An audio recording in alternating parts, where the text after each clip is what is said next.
Hi guys, this is Aparajita from E Vidyarthi .in। उम्मीद है आप सब बिल्कुल अच्छे हो और एकदम बिल्कुल ठीक हो, हेल्दी हो।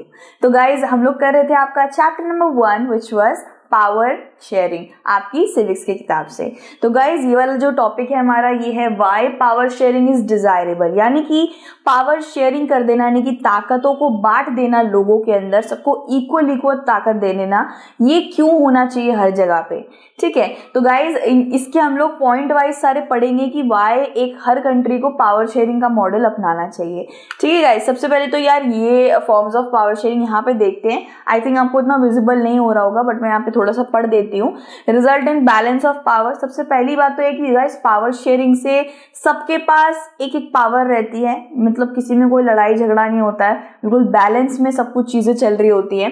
ठीक है, ये बिल्कुल ऐसी बात है गाइस, जैसे कि मैंने जैसे मुझे वो चॉकलेट बहुत अच्छी लगती है, क्या नाम है यार उसका, पर्क है या मंच है, उसमें बिल्कुल सही मात्रा में 2 टुकड़े वो रखे होते हैं। तो मैं जब अपने भाई को देती हूँ तो मुझे कोई दिक्कत नहीं होती है कि भाई तेरे को ज्यादा मिल गया, मुझे कम मिल गया।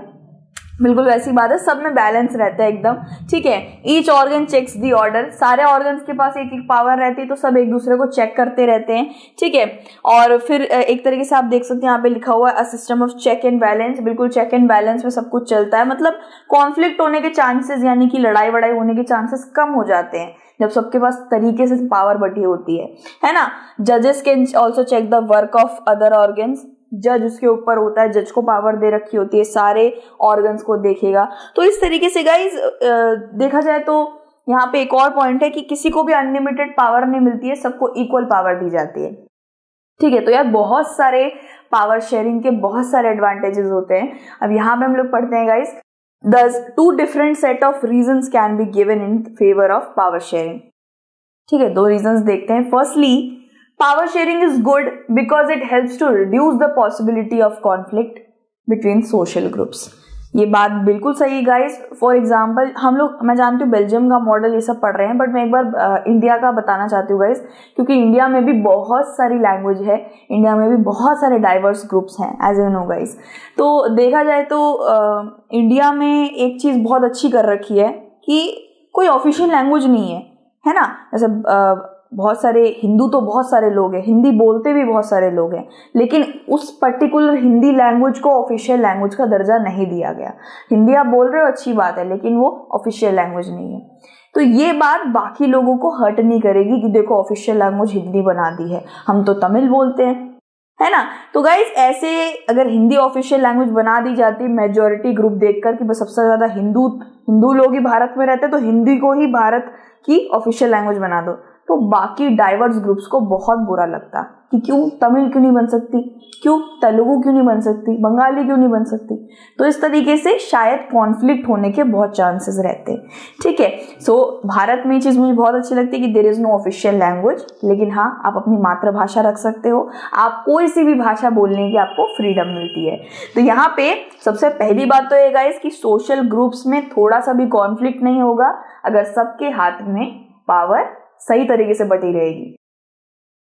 जैसे देख लो यार, घर में कोई, जैसे घर में मोमोज आए, ठीक है, 10 पीस होते हैं ना आजकल, 10-12 पीस तो होते हैं, महंगा भी बहुत हो गया, 60 रुपए का या 50 का मोमोज मिलता है।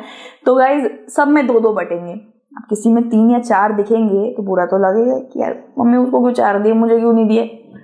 होता है यार, कॉन्फ्लिक्ट हो जाता है। ठीक है, सो सिंस वो तो चलो, वो कॉन्फ्लिक्ट तो चलो ठीक हो जाएगा, लेकिन भारत मतलब किसी देश में ऐसा कॉन्फ्लिक्ट ये ठीक नहीं होता है, दंगे वंगे हो जाते हैं। तो since social conflicts often lead to violence and political instability. सही बात है, दंगे हो जाते हैं, लोग प्रचार करने के लिए सड़कों पे उतर पड़ते हैं, इस तरीके से भाई बहुत चीजें जलती हैं, बहुत चीजें बस उलट देते हैं। हमने देखा ही होगा, सब चीजें थोड़ा बहुत आंख में पड़ती हैं। तो ये सब चीजें नहीं होगी, इससे हम बच जाएंगे अगर हम पावर शेयरिंग का मॉडल अपना लेंगे। ठीक है, इसके बाद क्या है दोस्तों, power sharing is a good way to ensure the stability of political order. सब कुछ एकदम बढ़िया तरीके से चलेगा, सबके पास तरह तरह की पावर रहेगी और इक्वल पावर रहेगी। गाइस किसी को ज्यादा पावर नहीं चाहिए, लेकिन इक्वल रिप्रेजेंटेशन और इक्वालिटी सबको चाहिए होती है ना।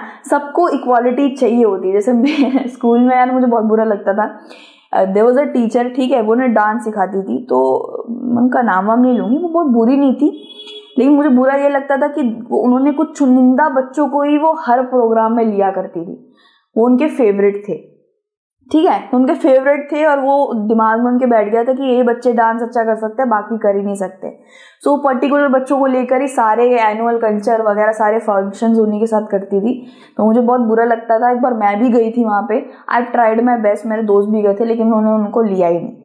तो कॉन्फ्लिक्ट तो चलो हम नहीं कर सकते थे, लेकिन बुरा ज़रूर लगा, फीलिंग हर्ट हुई, ठीक है। लेकिन यहाँ पे क्या है, यहाँ पे गवर्नमेंट है, ये बहुत बड़ा मुद्दा हो जाता अगर आप पर्टिकुलर ग्रुप को ही कल्चर बनाने की अनुमति दोगे, फेस्टिवल बनाने की अनुमति दोगे और बाकी ग्रुप्स को बोलोगे भाई तुम अपना फेस्टिवल नहीं बना सकते, ठीक है। तो ये बात गलत होगी। सबके हाथ में क्या होनी चाहिए, इक्वालिटी। तो imposing the will of majority community over others may look like an attractive option in the short run, लेकिन लॉन्ग रन तक ये नहीं चलेगा। गाइज समझ लीजिए एक मेजॉरिटी ग्रुप है, भारत का ले लीजिए, हिंदू मेजॉरिटी ग्रुप है शायद, है ना। अब उसके हाथ में भाई सारी पावर दे दो, शायद हिंदू लोगों को लगेगा या जितने भी मतलब मेजॉरिटी ग्रुप के जो लोग हैं उन्हें लगेगा कि ये अच्छा मॉडल है वगैरह वगैरह, लेकिन ये शॉर्ट रन तक सही चलता है, लॉन्ग रन तक नहीं चल पाएगा, ठीक है। अब मतलब देखा जाए तो यार जब एक कंट्री के अंदर अलग अलग धर्म के लोग रह रहे हैं, अलग अलग जात पात, अलग अलग लैंग्वेज के लोग रह रहे हैं, तो सबकी भावनाओं को देखकर चलना चाहिए, ठीक है। तो फ्रेंच को ज़्यादा दे दिया, डच को कम दिया, डच को ज़्यादा दे दिया, फ्रेंच को कम दिया, ये नहीं चलेगा। शॉर्ट रन तक चलेगा, उसके बाद दंगे फसाद शुरू हो जाएंगे, ठीक है। फिर गाइस क्या है, power sharing is good because it helps to reduce the possibility of conflict between social groups, ये हमने कर लिया था। सेकंड मैंने यही बताया गाइस कि deeper reason why power sharing is good for democracy also. Power sharing democracy के लिए भी अच्छा है।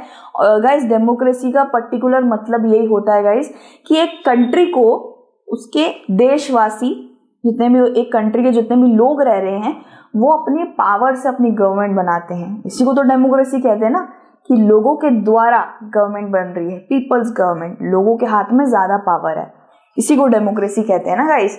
सो डेमोक्रेसी में क्या होना चाहिए ना कि सारे लोगों के हाथ में ही पावर होनी चाहिए ना, चुनिंदा लोगों के हाथ में तो नहीं होनी चाहिए, ठीक है। So power sharing is very good, very suitable option. एक ऐसी जगह जिसमें इतनी ज्यादा पॉपुलेशन हो, एक कंट्री जिसमें इतनी पॉपुलेशन हो, इतने धर्म हो, इतने रिलीजन हो, वहां पे शायद अगर आप एक धर्म को थोड़ा ज्यादा दे देंगे तो दूसरे को बुरा लग सकता है, फीलिंग हर्ट हो सकती है, दंगे फसाद हो सकते हैं, एजिटेशन हो सकता है। So power sharing is very good, okay. So power sharing is the very spirit of democracy. Yes, democracy यानी कि हमारे भारत में देखिए अलग अलग धर्म के लोग हैं, सबकी ही अगर आपको मान के चलनी है, किसी का भी दिल ना दुखे, तो सबके हाथ में एक एक चॉकलेट होनी चाहिए, ठीक है। अब किसी के हाथ में पर्क है, किसी के हाथ में किटकैट है, ऐसा नहीं चलेगा भाई, उसमें भी दंगे फसाद हो सकते हैं, ठीक है। A democratic rule involves sharing power with those affected by its exercise and why have to live with its effect. Guys क्या होता है ना, जो माइनॉरिटी ग्रुप होती है ना, जैसे हमारे भारत में क्रिश्चियंस, बुद्धिस्ट, ये सब माइनॉरिटी ग्रुप्स है, पारसीज बहुत कम पॉपुलेशन में है ये, है ना। और समझ लीजिए मेजॉरिटी ग्रुप हो गया, मुस्लिम्स हो गए मेजॉरिटी ग्रुप्स, है ना। तो गाइज माइनॉरिटी ग्रुप ही होती है या जिनमें सबसे कम लोग होते हैं, उन्हीं को हमेशा इफेक्ट्स को देखना पड़ता है। जैसे आपने देखा है ना, जब भी कुछ भी होता है तो गरीब ही पिसता है या आम आदमी ही पिसता है, ऐसा आपने लाइन सुनी होगी। बिल्कुल वैसी एक बात है कि माइनॉरिटी ग्रुप ही पिसता है ना। तो माइनॉरिटी ग्रुप को थोड़ी स्पेशल प्रोविजन भी देने चाहिए, ये भी होना चाहिए, सबको इक्वल रिप्रेजेंटेशन, ठीक है। People have a right to be consulted on how they are to be governed, लोगों के पास राइट होना चाहिए, ठीक है। डेमोक्रेसी के अंदर यही बात है गाइस कि लोग अपनी गवर्नमेंट चुन सकते हैं, उसको खुद बना सकते हैं, अपने हिसाब से गवर्नमेंट को चला सकते हैं, ठीक है। तो उनकी आवाज ही नहीं सुनी जाएगी तो भाई क्या फायदा डेमोक्रेटिक कंट्री कहलाने का, है ना। तो आवाज नहीं दबनी चाहिए किसी की भी। Principle of a good democracy, that power of a government must not vest in one person or a group of persons. तो वही बात है गाइस कि अगर कोई डिसीजन लिया जा रहा है या कोई लॉ बनाया जा रहा है तो एक पर्टिकुलर ग्रुप या एक पर्टिकुलर पर्सन को ही क्यों सुना जाए, सबको सुनना चाहिए। तभी आपने देखा होगा गाइस, जब पार्लियामेंट में कोई डिस्कशन होता है ना, तो सारे मंत्री, सारे अलग अलग पार्टी के, अलग अलग धर्मों के, है ना, सब बैठते हैं वहाँ पे एक चर्चा पे, सब अपना अपना डिसीजन या डिबेट देते हैं। आप कहीं भी देख लीजिएगा, इस एक क्लासरूम के अंदर भी हर धर्म का बच्चा बैठा होगा, हर जात का बच्चा, हर पात का बच्चा बैठा ही होगा, है ना। तो बस बात यह है गाइस कि गवर्नमेंट उनको इक्वालिटी दे रही है क्या? गवर्नमेंट उनको अलाउ करती है कि वो भी बोल सके, क्या वो भी अपने व्यूज एंड फीलिंग्स को दिखा सके? तो गवर्नमेंट पहले बनती है इंसानों की तरफ से, और फिर वो कुचलेगी तो वो सही नहीं है, लोगों के व्यूज को कुचलेगी वो सही नहीं है। Everyone should be listened and सबको अधिकार है बोलने का, ठीक है। So that power are the source of political power, that due respect be given to diverse group और everyone should have a voice in shaping of public policies. सबको equality है, ठीक है। जैसे आप कोई भी घर में, जैसे समझ लीजिए कुछ डिस्कशन हो रहा है कहीं घूमने जाने का, तो मैं सबसे छोटी हूँ, ठीक है। वैसे तो मेरे यहाँ होता नहीं है यार, मेरी ज़्यादा चलती है, छोटी हूँ तब भी ज़्यादा चलती है, लेकिन मेरी बहन मुझसे बहुत बड़ी है, भाई भी बहुत बड़ा है, मम्मी पापा तो हैं ही बड़े, ठीक है। तो मेरी आवाज़ दब के ना रह जाए। वो लोग गोल्डन टेम्पल जाने की बात कर रहे हैं, लेकिन मैं बोल रही हूँ कि ये वाले रेस्टोरेंट चलो। सबकी बातें सुननी चाहिए और जो सबसे सूटेबल लगे वही करना चाहिए, ठीक है। हर बार ऐसा नहीं हो पाता है गाइस, लेकिन पावर शेयरिंग बहुत अच्छी चीज़ है। ताकत को बांट के चलना ज़्यादा बढ़िया है। जैसे शेयरिंग इज केयरिंग वाला आपने सुना होगा कि तू भी एक रोटी खा, तू भी थोड़ा थोड़ा खा, टेस्ट करो तब वो गुन गाओ, बिल्कुल वैसी बात है। So power sharing is good. And forms of power sharing, हम आगे जाके और भी पावर शेयरिंग के बारे में पढ़ेंगे, इसकी कैसे कैसे फॉर्म्स होते हैं and all those things. And ये वीडियो यहीं खत्म होती है। टॉपिक अच्छे से यही था, पूरा का पूरा टॉपिक से रिलेटेड जो भी आएगा भाई जय माता दी आप लिख दोगे, मुझे पता है, ठीक है, गारंटी है, क्योंकि सारे के सारे टॉपिक ऐसे ही पढ़ा है मैंने, ठीक है। So thank you for watching this video. कैसी लगी यार कमेंट बॉक्स में ज़रूर बताना। If you need any help, e Vidyarthi आपके साथ हमेशा है, ठीक है। So do take care of yourself and God bless you everyone. जय हिंद, take care and peace, bye bye.